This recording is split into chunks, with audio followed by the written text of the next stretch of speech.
one of the most surprising outcomes of the day for me, and I got to give the Browns credit. Rough night in Pittsburgh. Deshaun Watson did not look like Deshaun Watson of old. They lost Nick Chubb, which is a major blow to that team from a production and leadership standpoint. I talked to Amari Cooper about that after the game yesterday, how they managed to get past Nick Chubb being gone. And they just beat the hell out of the Titans. Oh, beat the hell out of them. Destroyed them. Yeah. 27-3. I mean, the Titans' offense, they couldn't figure out anything. I mean, Ryan Tannehill was under pressure the whole football game. Like you said, that front for the Browns, it's official. It's real, right? I kind of was like you. I was calling the angle that, one loss was going to become two because of last week and what a debacle Too much it was, to overcome. just a lot to overcome, and Tennessee's going to come in focused and make the game ugly and low scoring and whatever else. But as we see with Tennessee once again, there's just not enough on offense there. And then, as far as their defense is concerned, yeah, I mean, that was the best day Deshaun Watson's had as a Cleveland Brown quarterback. He looked really good. Made some plays with his legs, looked comfortable in the pocket. And you know me, Mike, I'm not about always stats and yards. To me, it was the quality of the footballs too. It's, perfect spirals, on point, in rhythm. Just looked like Deshaun Watson, where last week the ball was all over the place. He was reluctant to pull the trigger a few times. Had some things mechanically as a quarterback that I looked at and went, man, why is he throwing it like that? So he looked really, really good. And they ran the ball effective enough, to keep you honest in that department. But Cooper got going, Elijah Moore, Donovan People-Jones. So that was good to see for Cleveland. But the story is their defense and the fact that those, the guys they got in the secondary, Denzel Ward's real. That pass rush is real. Their linebackers, the Owusu Koramoah and Walker are damn good, and Jim Schwartz has really got something going there on that Cleveland defense. Oh, absolutely, and that defense is the key, and that's what made it a lot easier for them yesterday. 3.5 sacks from Myles Garrett, and really an impressive total team performance. The running game, not impressive. 7 different guys had carries. They managed to piece together a not embarrassing day. That's what it was. But Jerome Ford, the new lead back, had 10 carries for 18 yards. That is not going to keep him the lead back for long. Pierre Strong had 27 yards on 6 carries. Kareem Hunt got involved 5 for 13. Deshaun Watson added 16, but 7 different guys show up in the stat sheet as running the ball. We showed a flash of it. It's one of the Deshaun Watson completions to Amari Cooper. Yeah, down the left sideline there. Yeah. Let's watch it again. How many times, I wonder if we have the whole play because it cut off as part of the highlight pack. How many times do we have to see an official who is in position where his or her eyes are looking directly at the thing? Isn't that unbelievable? And they called him out. We saw it recently with, I think it was a Michael Thomas catch where his butt landed in bounds and the official was right there. Right there. The official is right there. Called him out. It should have been a touchdown. If we can go back to that and freeze frame it. Right there at the Tennessee 40, the ball is caught.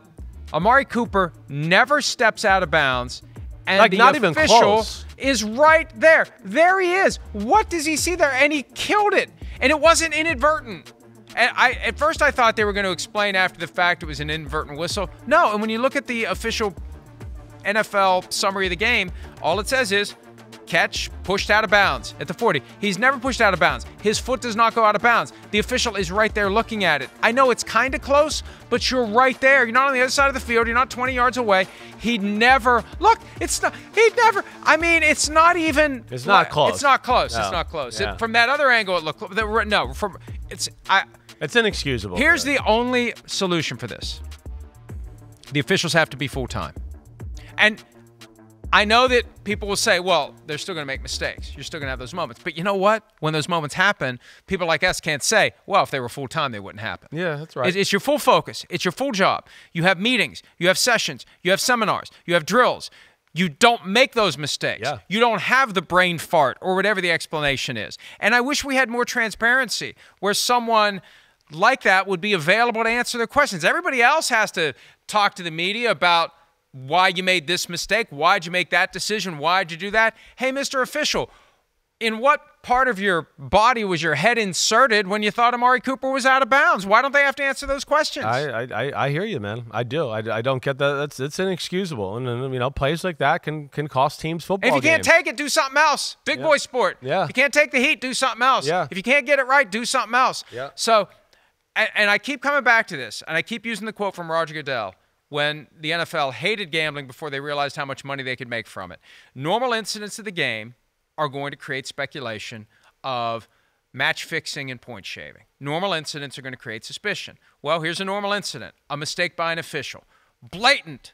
What are you going to think? And I still don't believe it happens, but the commissioner said so himself. Normal incidents of the game are going to spark speculation. So you see something like that, you're going to have people say, Tim Donaghy. Yeah. Hey, Tim Donaghy. Hey, there's Tim Donaghy. I hear you. Why wouldn't you think that? Yeah. When you see something that blatant, and you know what they're going to do? Nothing to see here. Nobody's going to say anything about it. There wasn't a pool report after the game. There's no mechanism to naturally question anyone about this. And I get to the point where I'm going to waste my time. I won't even ask the league because I'll get some word salad response. And they can never just say, hey, you know what, screwed it up. Yeah. He'll be downgraded for it. There'll be accountability. And if he continues to do it, he'll be out of a job. And that's the way it needs to be. Yeah. There needs to be a sense of accountability. Everybody else has it. Yeah, that's right. The whole league does. So yeah, that was, definitely head-scratching moment. It really was.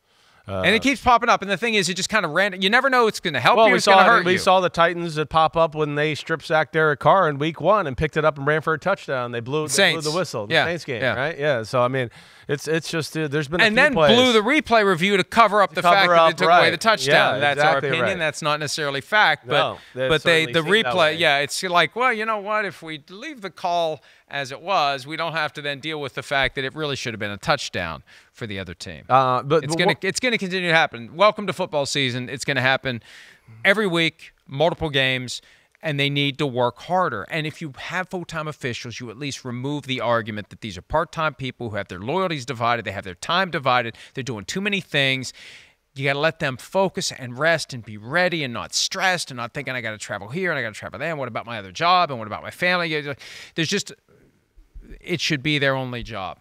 Everybody else in the league, it's their only job. This should be their only job. Yeah, I don't disagree with you there. I don't. But back to the point, Browns look damn good. Browns look pretty good. Browns got talent. They blew that game that you were at last Monday night, in a lot of ways. Because I had my terrible talent. That one extra terrible talent made the difference. Meatballs was there in a big way. But if Deshaun Watson can play like that, they're going to have something to say in the AFC because the defense and Myles Garrett are phenomenal. Schwartz has them flying around.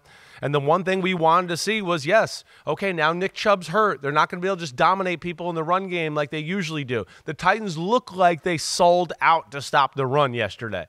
They kind of were like, we're going to call your bluff. We're going to see if Watson can do it. And Watson did it, and he was comfortable, and they took advantage of one-on-one matchups down the field, even created a few big pass interference plays because they were playing some aggressive coverages, worried about stopping the run. So, good for Watson, good for the Browns and Stefanski. Bouncing back like that, I do think shows something, after that rough week and losing Monday night in Pittsburgh. All right, we're going to take a break. When we return, we're going to hand out some superlatives from the third Sunday of the 2023 regular season. We'll do that next here on PFT Live.